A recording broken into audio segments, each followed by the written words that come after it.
Sir Zulfikar साहब अस्सलाम वालेकुम। वालेकुम सलाम। अॼु कहिड़े सिलसिले में वरी गॾु थिया आहियूं? अॼु असांजो तमामु सुठो दोस्त आहे साईं नेमत शाह, उनखे सऊदी अरब में प्रोफेसरशिप जी जॉब मिली आहे। उन जे मान में असां ही दावत रखी आहे, सभु गॾु थिया आहियूं। सभिनी खां पहिरीं असां ब्रोही खे मानी खाधीसीं, उनखां पोइ उनजे बिल्कुलु पासे में आहे, हिते असां चांहि पीअण आया आहियूं। हींअर असां केक कटियो आहे, बिल्कुलु फ्रेश केक आहे बॉम्बे बेकरी जो। इहा त असांजी थी वई फॉर्मेलिटी।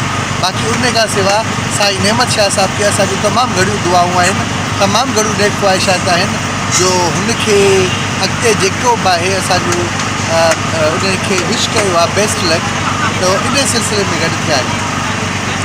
अच्छा, ॿियो सभिनी दोस्तनि जे प्रमोशन थी आहे अॼु? सभिनी सभिनी लाइ दुआऊं। प्रमोशन वारी ॻाल्हि इहा आहे, सभिनी लाइ दुआऊं। मूंखे का ख़बर ई कोन्हे त केरु प्रमोट थियो आहे। अञा जॾहिं ख़बर पवंदी कंहिंजो प्रमोशन थियो आहे त असां उन्हनि खे बाक़ाइदगी सां दुआऊं ॾींदासीं। फ़िलहालु असांखे का ख़बर कोन्हे।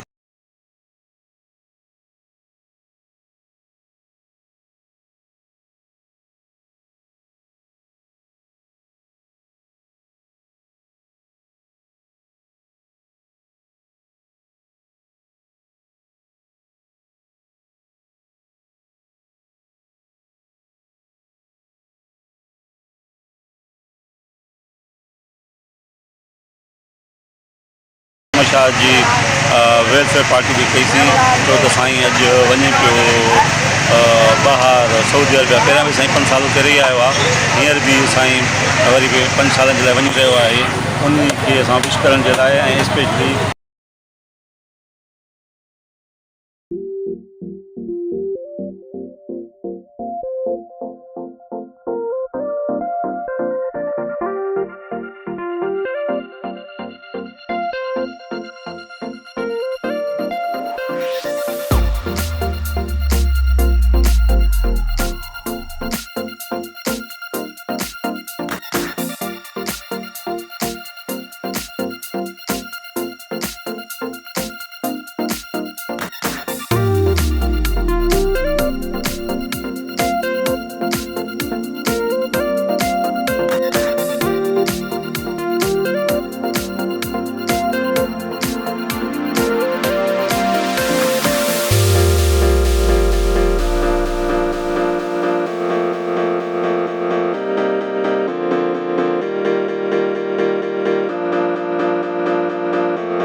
तो जे मुखे उन्यमा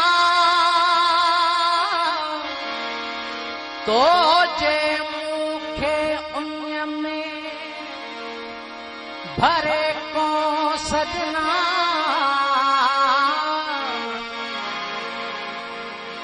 मुझा नेण भिना बाहों बाजार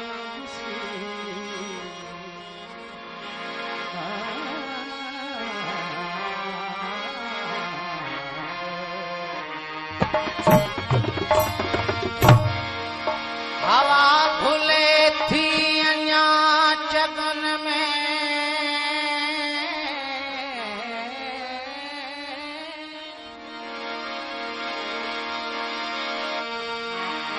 हवा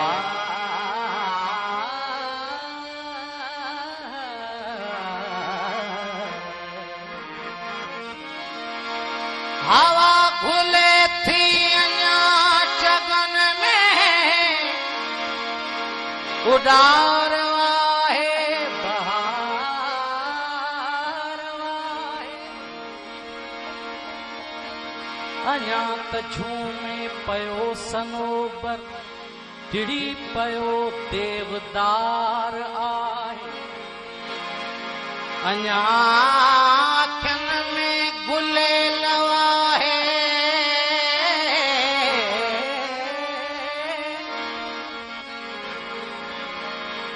अञा अखियुनि में गुलेल आहे अञा हवा में पखी चुटे थी गुनाहगारो ईअं न समझो तहेल परहेज़गार आहे अञा मोहब्बत मुई न आहे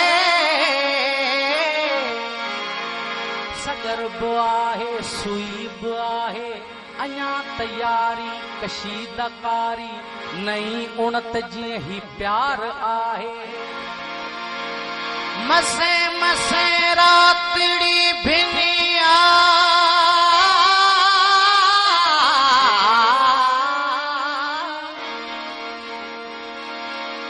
मसे मसे रातड़ी भिनिया किथे तरा बेल अज टिड़ियो आ अचे पई सा अजीब खुशबू अयाज दिल बेकरार